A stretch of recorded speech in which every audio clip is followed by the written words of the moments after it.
Hello, my name is Arnold Bakker. I'm a professor of work and organizational psychology at Erasmus University in the Netherlands. And Circular HR has asked me to answer some questions based on the results of the study among teachers in Chile.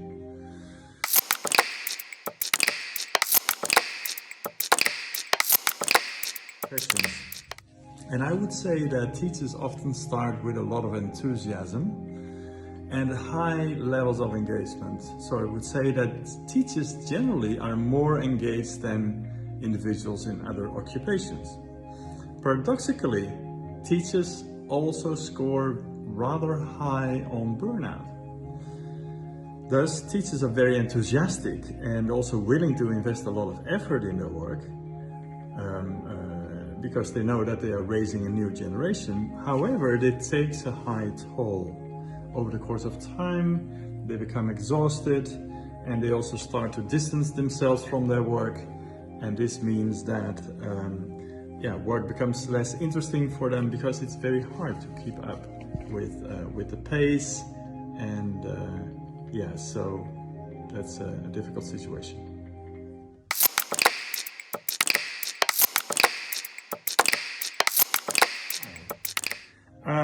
I would say that teachers generally seem more vulnerable to burnout than many other professionals, perhaps comparable to nurses. And the reason for this is that they have very high expectations about educating their students, about raising the new generation, but the students, they reciprocate this, they pay back by showing this interest, by misbehaviors, and by showing very limited appreciation of what the teachers do. Thus, while teachers invest a lot of effort in preparing the lessons, making exams, grading, and now during the COVID crisis, working from home and dealing with new equipment, with the new technical challenges that they face, and pupils or students, they respond with indifference. This is not always the case, but this is often the case. So this means that there is a kind of inequity between what the teachers invest in their work and what they receive back from the students or the pupils.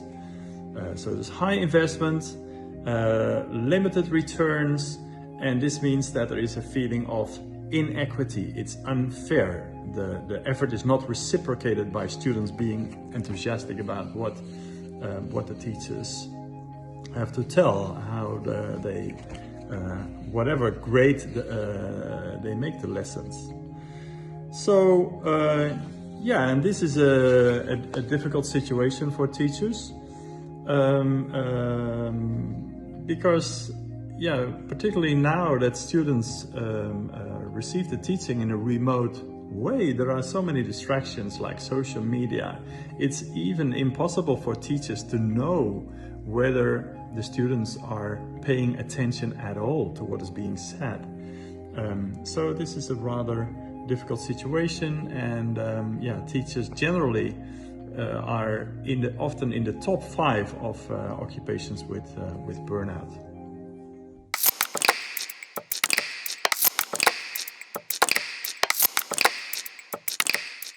I think what schools and school principals can do is that they could first of all facilitate the technical interface teachers use when they do the teaching in a remote way. Also, it helps if schools assist teachers with setting up a workplace at home from which they can work without being too much distracted, and in which teachers can work in an ergonomic way, so without getting back pain, for example, because of sitting on a bad chair. Also, school principals and other school leaders can help teachers to stay engaged by offering sufficient job resources, such as social support, coaching, feedback, task variety, by showing good remote leadership and by showing also appreciation for what the teachers do. This means that school principals should get in touch with their teachers regularly by using video conferencing, for example, and perhaps by setting up new channels of communication, for example, by setting up WhatsApp groups. When teachers have access to such psychological resources, they are heard, they are understood, and they are also better equipped to deal with the challenges they face in times of COVID-19.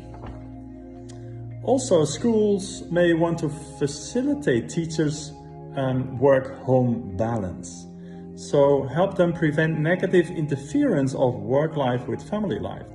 This may mean that schools make special arrangements for teachers, depending on their personal situation. For example, when teachers have small children, they need to take care of them while working from home. And also, teachers may need time to take care of their parents. Thus, schools may facilitate the difficult double load teachers face by giving them some autonomy to do teaching in different ways, in new ways, and at somewhat different times, perhaps.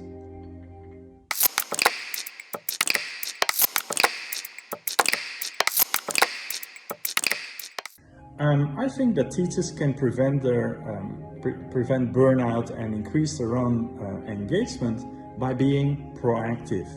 They could use job crafting, for example, by actively searching for resources, like asking colleagues for help, by asking the supervisor or the school principal for feedback, by proactively designing their own teaching in new ways, for example, by developing new exercises that can be carried out by the students at home. So, job crafting and optimizing one's work environment by actively seeking resources and optimizing demands is a really good strategy. Teachers may also want to redesign their work so that it is playful.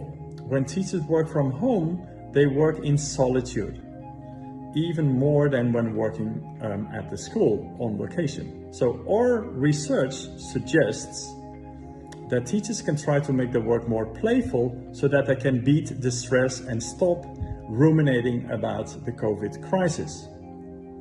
Playful work design may mean that teachers make their work more fun by using humor, for example, or teachers may make their work tasks less repetitive and more interesting and challenging so that they increase feelings of meaningfulness.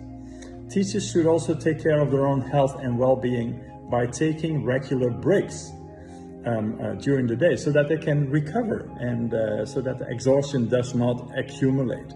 Helpful strategies are psychological detachment, so for example, listening to music, engaging in exercise, and also relaxation, for example, watching a movie, engaging in mindfulness, preparing a nice meal, and so forth. In short, I think that teachers can do a lot themselves by being proactive, and they should take care of their own well-being, particularly now during the pandemic. That's it. I wish you all well in these challenging times and send my greetings from the Netherlands.